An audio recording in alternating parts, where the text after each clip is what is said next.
বামাখাতা ১ নং তৰুণ সংঘলৈ আপোনাক স্বাগতম।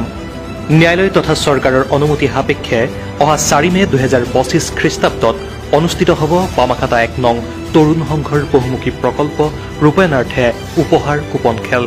সম্পূৰ্ণ চৰকাৰী নীতি নিয়ম মানি অনুষ্ঠিত কৰা এই খেলে বিগত কেইবছৰৰ দৰে এইবাৰো স্বচ্ছ আৰু নিকাভাৱে অনুষ্ঠিত হ'ব।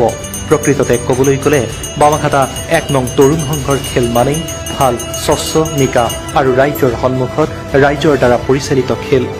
এইবাৰ এই খেল দিনৰ ভাগতে অনুষ্ঠিত কৰা হ'ব। বামাখাতা ১ নং তৰুণ সংঘ অসমৰ এটা অন্যতম স্বেচ্ছাসেৱী অনুষ্ঠান।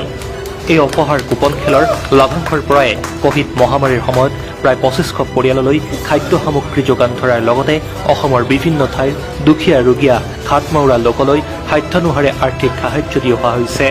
বানপীড়িত লোকলৈ খাদ্য আৰ্থিক সাহায্য প্ৰদান সংঘৰ অন্যতম লক্ষ্য। স্থানীয় পৰিসৰত দুখীয়া মেধাৱী ছাত্ৰলৈ আৰ্থিক সাহায্য প্ৰদান, দুখীয়া উদীয়মান খেলুৱৈলৈ তথা সমূহীয়াকৈ খেলৰ উন্নতিকল্পে ক্ৰীড়া সাহায্য প্ৰদান কৰাটোৱে এই সংঘৰ কাৰ্যকৰ্তাৰ মূল উদ্দেশ্য আৰু লক্ষ্য।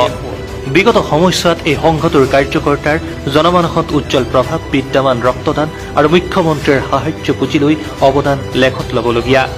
ইতিমধ্যে সংঘৰ ফালৰ পৰা ৰাইজৰ সেৱাৰ্থে এম্বুলেন্স সেৱা প্ৰদানৰ লগতে শ্মশান নিৰ্মাণৰ কাম অবিৰত গতিত চলি আছে। সেইবাবে ৰাইজে এই মহান অনুষ্ঠানটোৰ প্ৰতি জনকল্যাণমুখী কাৰ্যসূচীৰ অংশীদাৰ হ'বলৈ মাত্ৰ ১০০ টকাৰে এটি উপহাৰ কুপন ক্ৰয় কৰক আৰু বিনিময়ত পাওক ১১খনকৈ বিলাসী বাহন।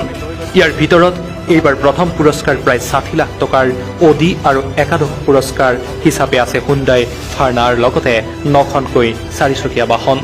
তেনেহ'লে আহক ৰাইজ, আমি সকলোৱে এই মহান অনুষ্ঠানটোৰ বহুমুখী জনকল্যাণমুখী প্ৰকল্পসমূহ ৰূপায়ণৰ হকে কাম কৰোঁ। সকলোবোৰ উন্নয়ন তথা সাহায্যমূলক কামৰ খতিয়ান সংঘৰ ফেচবুক পেজ তথা ৱেবছাইটত উপলব্ধ।